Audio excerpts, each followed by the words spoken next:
시편으로 여행, 오늘은 3편입니다. 오늘 본문은요, 다윗의 인생에 있어 가장 어쩌면 어려움을 겪고 있을 때 지은 시편이 아닌가 생각이 듭니다.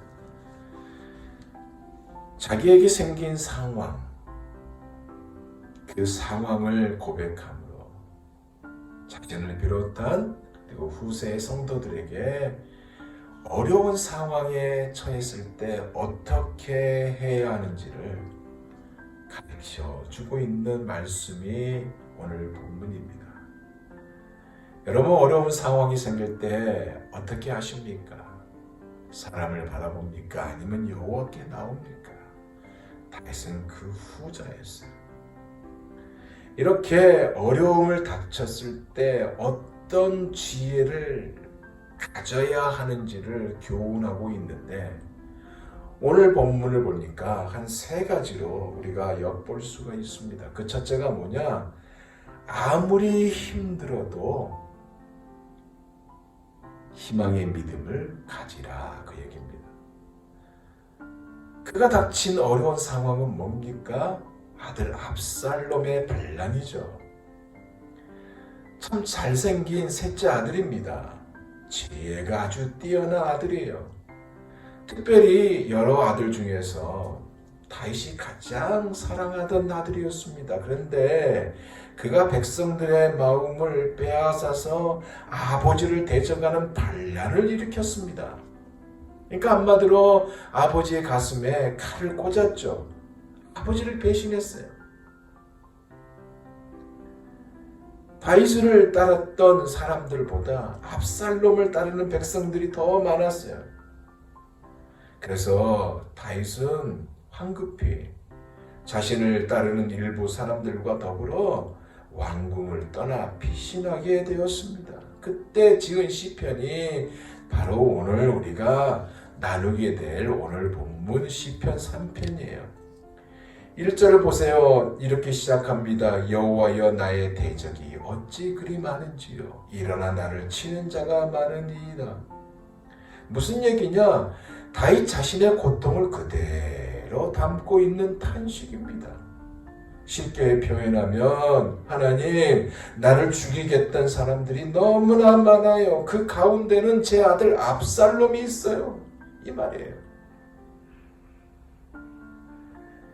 사랑하는 아들이 배신했습니다. 아버지를 죽이려고 자신이 왕이 되겠다고 한 이 상황으로 인하여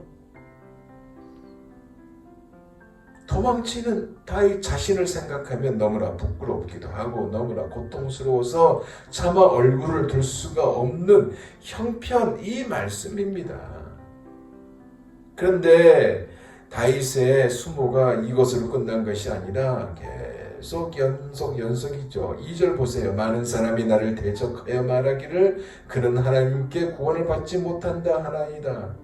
무슨 얘기냐면요, 아들을 피하여 도망가는 다윗에게 많은 대적들이 야, 하나님이 다윗을 버렸구나 하면서 조롱을 한다는 것입니다. 여러분, 그 가운데 대표자가 누구예요? 시므이잖아요. 사울의 친척입니다. 평소에 다윗이 사울 왕가의 왕권을 뺏었다고 생각하는 그 원한을 가진 자가 바로 시므이예요. 그러던 차에 다윗이 아들을 피해서 도망가니까 저주를 퍼부었던 거 아닙니까? 그래서 수많은 대적들이 도망가는 다윗을 바라보면서 꼴 좋다, 봐라, 하나님으로부터 버림을 받았구나, 저주를 받아라 하면서 이 이야기를 하니까 다윗이 이 이야기를 듣는다, 그 얘기 아닙니까? 근데 이 상황을 다윗은 어떻게 해요? 묵묵히 견뎠다 얘기입니다. 자신을 향하여 저주를 퍼붓는 시므이를 부하들이 죽이고자 했지만 아니다, 괜찮다라고 저주를 그대로 들으면서 간 다윗입니다. 비록 마음은 하나님께 단식하고 있어도 견디고 있었다는 얘기예요. 무엇이 다윗으로 하여금 이러한 자세가, 이러한 힘이 나온 것일까요? 다윗은요, 하나님을 향한 그 어려운 상황이라 할지라도 하나님을 향한 신뢰와 믿음을 놓치지 않았다는 거예요. 그 고백이 오늘 본문의 3절이에요. 들어보세요. 여호와여, 주는 나의 방패시요 나의 영광이시요 나의 머리를 드시는 자이니시니이다. 원어의 그 원문을 보면 여기에 접속사 그러나 but이 빠져 있어요. 생략되어 있어요. 그러나 포함되어 있다는 사실을 아시기 바랍니다. 절망이고 견디기 힘들고 나락이지만 희망을 전혀 발견할 수 없지만 그럼에도 불구하고 이제 희망을 꿈꿀 수 없는 상황이지만 희망인 것은 내가 하나님을 바라본다 이겁니다. 왜냐? 하나님은 나의 방패시고 하나님은 자신을 지켜주시는 분이기에 그렇다 고백하고 있어요.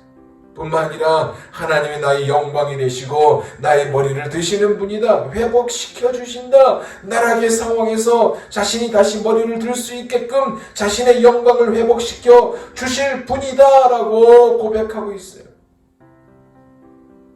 우리도 이러한 믿음의 소유자가 되기를 원합니다. 우리가 시련을 우리의 삶 속에서 종종 만나지 않습니까? 어떨 때는 견디기 힘든 고통까지 다가오잖아요. 희망이 보이지 않다고 아우성을 쳐요. 그러나 저와 여러분은 믿음의 사람, 저와 여러분은 그럼에도 불구하고 라는 희망을 꿈꿀 수 있기를 원합니다. 다윗의 고백처럼 우리의 방패가 되시는 하나님, 우리의 영광이 되시는 하나님을 볼 수 있는 믿음의 눈을 가질 수 있는 자가 되기를 원합니다. 로이드 존스 목사님은요, 이런 고백을 했어요. 나에게 환난과 고통과 어려움이 있을지라도 그럼에도 불구하고 그러나 내가 여호와를 찾겠노라.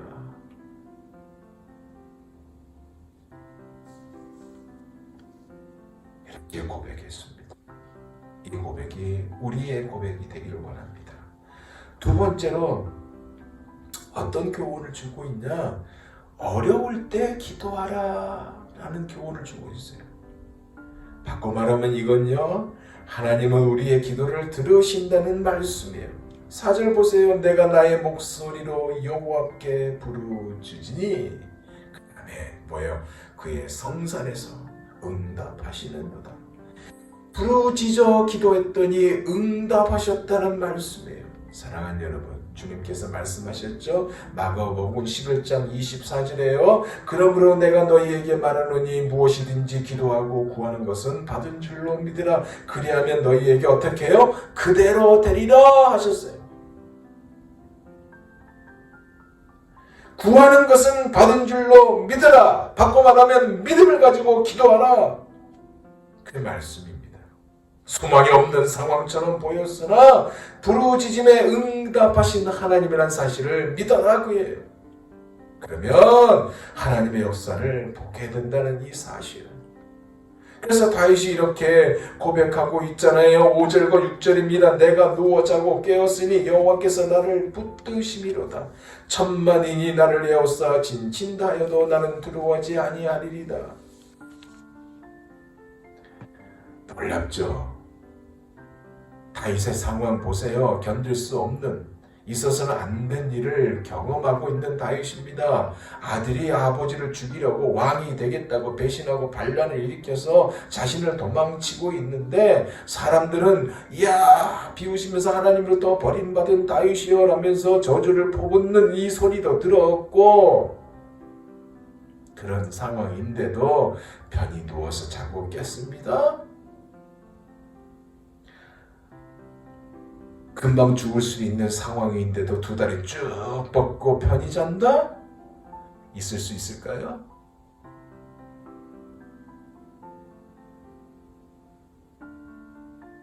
다윗이 그렇게 고백하잖아요. 천만인이 진을 치고 나에게 싸움을 걸어올지라도 나는 두렵지 않습니다. 빌립보서 4장 6절에서 7절 아무것도 염려하지 말고 오직 모든 일에 기도와 간구로 너희 구할 것을 감사함을 하느라. 그러면 모든 지각에 뛰어나신 하나님의 평강이 그리스도 예수 안에서 너희 마음과 생각을 지키시리라. 그렇지 않습니까? 이런 백장 어디서 나올까요? 하나님을 향한 믿음, 부르짖어 기도한 것에 대한 응답하신 하나님, 들어주신다는 이 믿음, 여기에서 나오는 것입니다. 어렵습니까? 기도하세요. 이런 배짱을 가지고 기도하세요. 믿음의 기도자가 되기를 원합니다. 우리의 기도는요, 하늘 보좌를 움직이는 능력이래. 이 사실을 믿고 기도하는 우리가 되기를 원합니다. 마지막 세 번째는 뭐냐? 우리의 구원은 오직 하나님께 있다는 사실이에요. 이것을 교훈하고 있어요. 8절 보세요. 구원은 여호와께 있사오니 주의 복을 주의 백성에게 내리소서. 여러분, 구원은 여호와께 하나님께 있습니다. 아멘. 다윗의 상황은 아들 압살롬으로부터 도망가는 그 상황이잖아요. 그 상황 속에서 그가 뭐를 깨달았어요? 내가 믿고 의지했던 사람은 진짜 구원이 될 수 없구나. 이거 아니겠어요? 내가 바라볼 대상은 인간이 아니구나. 하나님밖에 없다는 사실을 깨달았습니다. 하나님만이 자신에게 구원을 주시는 분임을 알았고, 그래서 절망 가운데 있는 상황이라 할지라도 사람을 바라보는 것이 아니라 하나님을 바라보았고 하나님께 확신을 가지고 기도하며 나아갔던 다윗 아닙니까? 여러분, 어려움이 찾아올 때 누구를 바라봅니까? 여러분, 가까운 인간을 바라봅니까? 친척을 바라봅니까? 친구를 바라봅니까? 구원은 사람에게 없습니다. 오직 하나님께만 있습니다. 왜? 하나님의 우리의 인생의 최고의 행복이기 때문에 그래요. 지금 힘겨운 시기를 만나고 계세요? 하나님께 나아가시길 바랍니다. 믿음을 가지고 나아가세요. 우리의 그 작은 신음에도 응답하시는 하나님입니다. 그 하나님의 역사를 체험하며 찬송의 고백으로 가득하는 오늘 하루가 다 되시기를 예수 그리스도 이름으로 축원드립니다. 기도하겠습니다.